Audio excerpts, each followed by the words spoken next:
The attempt by Republicans in the House of Representatives to censure Democratic Representative Maxine Waters has gone down in flames after the Democrats who control the House decided to not go ahead and censure Maxine Waters. Now, this was 100% predictable, right?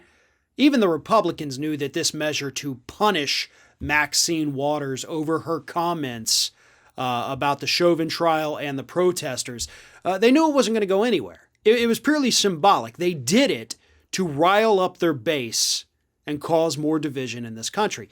But if you're not familiar with it, earlier, I believe it was actually this past weekend, Maxine Waters said that we have to get more confrontational about police brutality and the murdering of African Americans at the hands of police officers.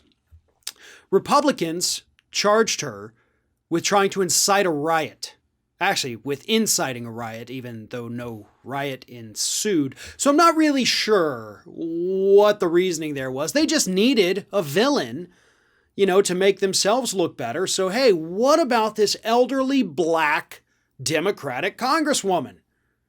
We can certainly make her the scapegoat. Ignore all the other Democrats who are also standing with the protesters, symbolically. Let's go after the black one. That's exactly what they did, folks.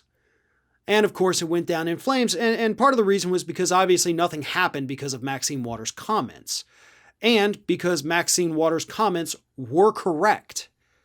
I mean, for the love of God, this entire country was quite literally started because of challenging authority.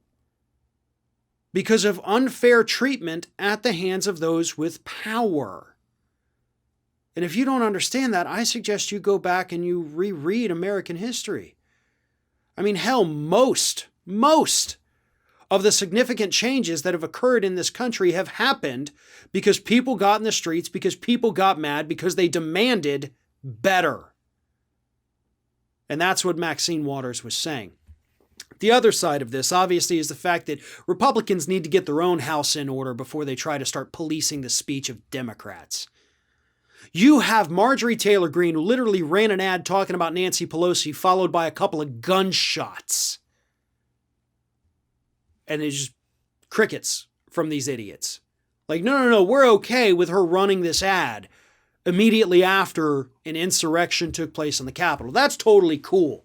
We're totally fine with other Republicans voting to overturn the election and to not certify the Electoral College votes. That's certainly not out of line for us, but saying that we need to do something to change policing here in the United States, that is the last straw. A black woman cannot call for that here in the United States.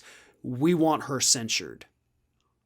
That's what happened with Republicans. They thought it would play well with their base, and it did. It always does. Anytime you can find a black person to be a scapegoat for the Republicans so they don't have to look at their own selves, they'll take it. And that's what they did. And it went down in flames as it should have. Republicans have plenty of their own problems to deal with before they start throwing stones at the Democrats.